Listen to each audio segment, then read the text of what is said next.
So hello everybody, thank you for joining us today, whichever day you're choosing to join us, but I'm Lisa Miles and I'm talking to the indomitable Jill Korn, radio play writer extraordinaire.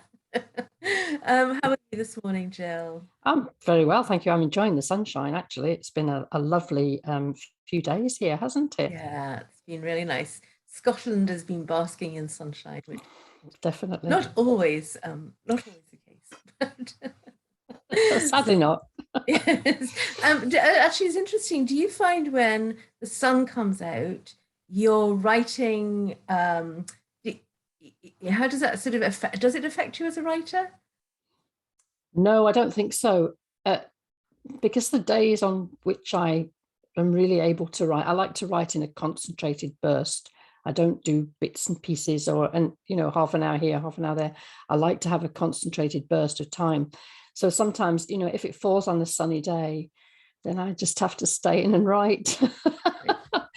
That said, though, I don't really work much beyond perhaps 2 o'clock, maybe 3 o'clock. So then I let myself off the hook and just go in the garden and sit around for the rest of the day, reading and pretending it's research. Perfect. Well, it usually is, isn't it? You can always So call it that. it sounds like you have a very structured work week as a writer. I try to. It doesn't always work out. And I think since the end of the pandemic, or the loosening, if you like, of restrictions, you want to make the most of seeing friends, you want to make the most of seeing family. So it's not always as strict as it sounds, but I do try very hard to set time aside, because I know how I work, and if I don't get started by perhaps 10:30, 11 o'clock, it's probably not going to happen. Okay. I was self-employed for many years, and I think that perhaps gives you the discipline of working at your desk and ignoring what else is going on. Yeah. I love it when people say, oh, but aren't you tempted to do housework? And I say, well, I'm never ever tempted to do housework. Yes. So that's just not a problem. Yes, I'm totally with you there.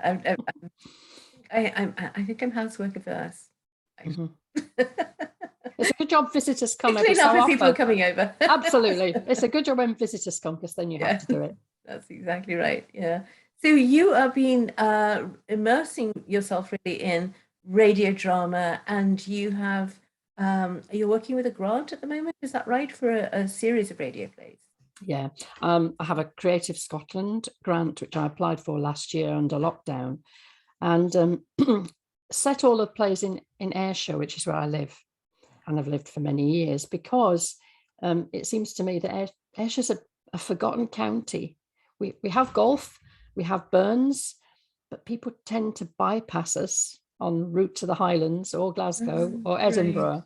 Right. And it's perhaps an underappreciated county, which doesn't sing its own praises very much. So I proposed to Creative Scotland that I would write 3 plays based around the history and the folklore of parts of Ayrshire. And then, as well as that, put together some behind the scenes little podcasts, mini podcasts, talking about how radio drama is made, for people who are interested in that. Yeah. And have some listening groups, a bit along the lines of book groups, where people can all listen to the same play and get together online and chat about it. Because of lockdown, we've all got more used to this kind of technology, haven't we? Mm-hmm. Yeah, that's true. So that was the thinking behind the project. I'm in That's the process of writing the 3rd play at the moment. So yeah, today, after I've spoken to you, I'll have to bang my head off the desk and see if I can type out another scene. Knuckle down to that. And are you involved in the casting for people who are playing different characters? I am now, yeah, because effectively I'm project managing it. I suppose you'd call me the producer, in the sense of I bring it all together and make it happen. I'm not the sound producer, because I don't have that technological expertise, but I would usually cast it and get the studio together and build a schedule for the recording. so that people are not kept hanging around. You tend to record all the scenes with the same people in them and then let them go and record the next lot of scenes and so on. So all of that practical stuff I would tend to put together, but then I'll work with experts in recording who make the recording sound amazing, and then the soundscape designer whose job is at least as important as mine. Yeah. Because without those sounds, with the background sounds and the sound effects and so on that make you think that you're in a different place and a different time, without that, it's just words. It might as well be a story rather than a play. Yeah. It's interesting. I noticed at the beginning of the pandemic, when I'm a long life listener to the Archers. I grew up with the Archers and I still listen to them. And in fact, when I moved to Canada, I had friends send radio tapes of the Archers. Did you? Before we had all the technology where I could just listen to them. And at the beginning of the pandemic, they tried to do sort of diaries, so people were recording them. And it was true that sort of the sound, there was no sound. It was the voice and nothing else. And I don't think it worked really. No, I don't think anyone really was engaged by it. You know, it just shows you do need that sound. Yeah. And it's interesting because the sound designer will start with the background atmosphere, if you like. So if you're out on a hill on an island, then the whole ambience is different from if you're in a room, curtains and walls and so on. And that's where they start before they do anything else. So it's really, really interesting. Very clever. Very clever. It is. And they are, as you say, it's an invisible job because people no idea of all of that going on behind the scenes. But without that skill, things don't sound the way that we want them to sound. No, it's two-dimensional, really, without the sound. Yeah. So what do you look for in voices when you're casting for your plays, Jill? One of the things that's really important is that people can come into the studio and read with the emotion, the expression that they would have on stage, but without being able to move, sometimes without being able to interact, although I very much prefer to have interactivity, if that's the right word, within the plays. But also it's really important to have different and recognizable voices. Sometimes if you listen to a radio drama, I'm listening to Tumen at the moment on BBC Sound. Oh, right. Yeah. Which is fantastic. But you've got to be very, very careful that the different characters have appreciably different voices. Yes. Otherwise, you're just confused because you have no other clues. So that's an important thing. That's a really important thing. Mm-hmm. And I'm lucky because I work with some really, really amazing actors. Okay. All Scottish, almost all Scottish actors, because most of the plays that I do are written for Scottish voices. Right. Okay. And where can we hear these? Where can we hear them, Jill? Where can people go and listen to the plays? Okay. If you've got a podcast app, then you would go and look for Sound Escape Theatre. Okay. But otherwise, on my website, they're all available on my website, which is jillkorn.com. Jillkorn.com. And that's KORN.com. That's right. Okay. Now you very kindly said you were going to look at a couple of work that you could deliver, because I don't have the capability of doing edits and things like that right now, but so I can't edit in any of your other plays, but we know where to find them. But if you would read something for us, Jill, that would be amazing. Yes, I'd be happy to. I didn't want to give the impression that all my plays are written for me to perform, because that's just so egocentric. No, that's fine. Yes. Both of these pieces were written and performed during the pandemic, which meant that I could deliver them on my own. They were written to be delivered on my own. Lots of people produced radio plays and still do remotely. So they have actors reading in different places and they read the same line 3 times, and then an editor puts all of that together a bit like a jigsaw puzzle. And I didn't want to do that. I just think you lose something if you don't have people, you know, acting against one another. So these are monologues, but they're monologues in a way that sometimes the character's on the phone, sometimes the character's talking to themselves, sometimes they're having a conversation with somebody else, but you don't hear the other person.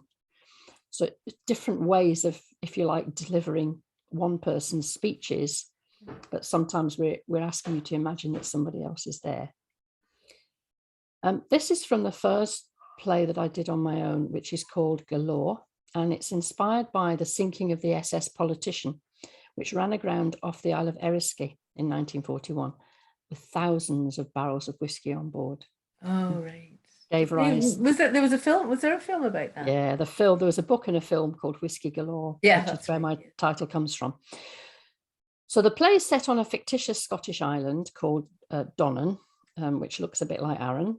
And the heroine of the play, Francine, is a woman of a certain age, a bit like me, but she's French and she's lived in Scotland for about 40 years.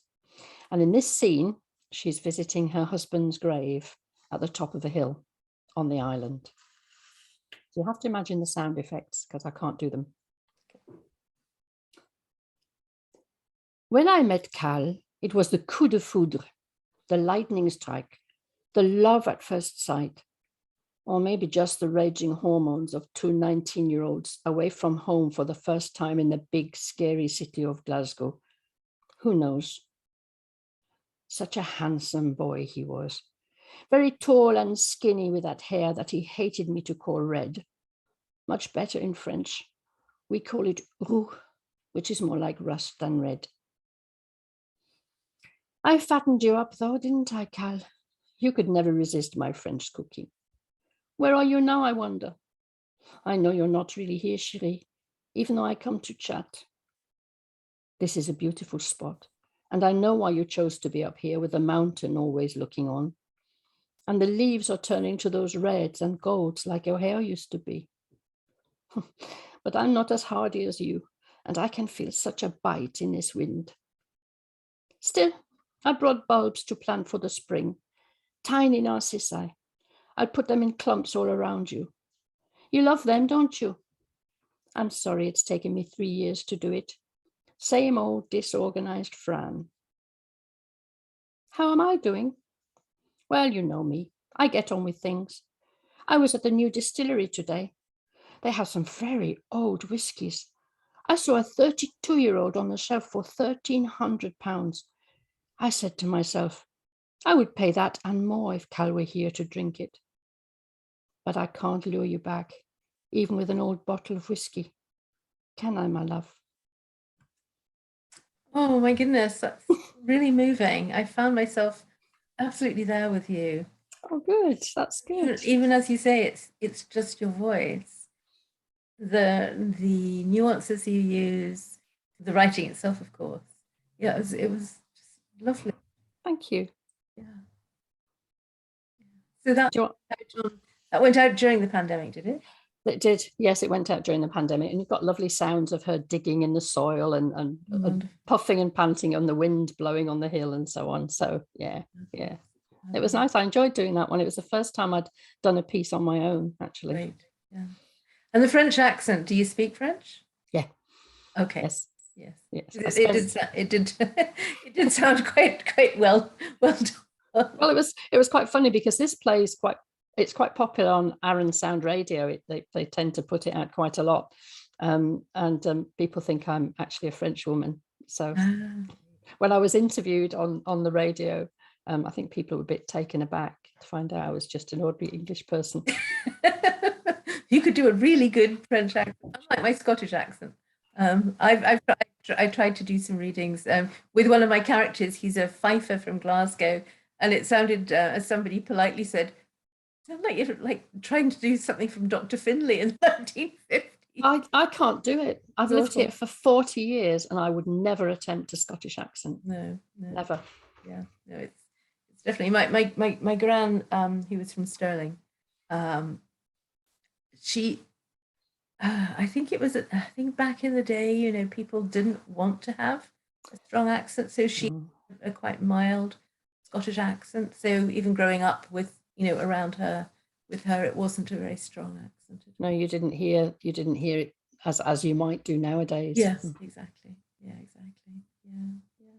So what, are you going to read another piece for us, Jill? Yes, this one's a bit different. This is actually read in my own original accent because I am originally from Birmingham in the Midlands. Nobody likes this accent except people who come from there. And I'm not making it too strong anyway. But this this play is called The Escort. And it was written as an episode in a series called the Progressive Murder Mystery Podcast, which was produced in Australia. So an international team of writers each put an episode together about the murder of a powerful billionaire called Don Johnson, who had done harm to many people in different ways. So the date and the place setting were to be the same. We were given the date and the place setting, but that was all. And each play told one person's motive for killing this man and says how it was to be done. So it's quite a dark concept. Mm.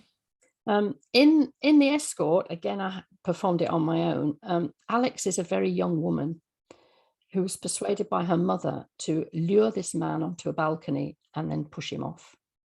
Whether she ever does that or not, we don't know. Ah. We're not sure at the end of the play whether she does it or not, but that's her plan. That's the plan. So this is Alex, and Alex has a diary, a recorded diary on her phone. So she's beeping. You hear the voice recorder beep. Who can I talk to? I don't know who to tell. Some bloody shopping trip that turned out to be. We bought all this expensive stuff, a dress, shoes, makeup. Mum insisted on everything making me look younger. She wouldn't let me wear anything of mine. She said she knows what Don Johnson's tastes are, and I need to look about 16 even when I'm dressed up. She said she's already nailed a job waitressing at the dinner. I was trying to tell her I'd changed my mind, but she was kind of manic. She insisted we go to Harrod's posh tea room. And when we finally stopped and sat down, I tried again. I just told her, I don't think I can do this. I know what happened to Dad, but she said, you don't know the bloody half of it, Alex. What do you mean, Mum? Mum stared at me like she was making her mind up about something. She said, your dad's beating wasn't the end of it. After we got him home, I started making phone calls to the chief constable, to the Met, even the Home Office, because the investigation was going nowhere. And then one day, out of the blue, I get a call from someone who says he's from the Police Complaints Authority and he'd like to come to the house, meet Dad and talk to me. So I let him in. His name was Danny Carver and he wasn't from the police. My mum had this look on her face like she was made of stone or something. She never took her eyes off me. I said, what happened? He threatened you, she said. And you as well, Mum? Oh, we did better than that, she said. She finally looked away from me. She said, Danny Carver told me what he'd do to me if I didn't shut up. And then he did it anyway. Told me to be thankful he hadn't made your dad watch. And suddenly, I remembered a day. Just an ordinary school day, except when I came in, Mum wasn't bustling about like she usually was, nagging me to take my shoes off and put my coat away and all that. She was curled up on the sofa in a tight ball, and she hadn't heard me come in. She tried to act normal when she saw me, but she looked weird, sort of gone away. That same made of stone look that she had today. So I will find a way to be Mr. Johnson's escort for the pre-wedding dinner. And I'll practice being 16 and breathlessly impressed. And together, we will kill him. Wow. It's just up my street. I love murder mysteries. You write them, don't you? Yeah, I do. Yeah, right. Yeah, absolutely. Got a little series going in Edinburgh. So Fantastic. I'm not yeah. sure how easy I would find the plotting. Actually, I always think it's very clever to plot a murder mystery. Yeah, it is very interesting because I'm one of those writers. I tend not to be a complete planner, but with a murder mystery, you kind of assume that you know who's going to do it or have done it, and quite often I get surprised and go, "Oh, it's not you after all." Do you? Oh, that's amazing. Yeah, I always yeah, thought murder mystery writers had to be planners. I'm not, I'm a pantser, but yeah. No, and oh, and that's actually, Agatha Christie was like that. She would often go back and then she'd put the clues in afterwards. after. Yeah. Yeah, She's yeah. so clever at it. I mean, she's not the best writer in the world, but she is an amazing plotter.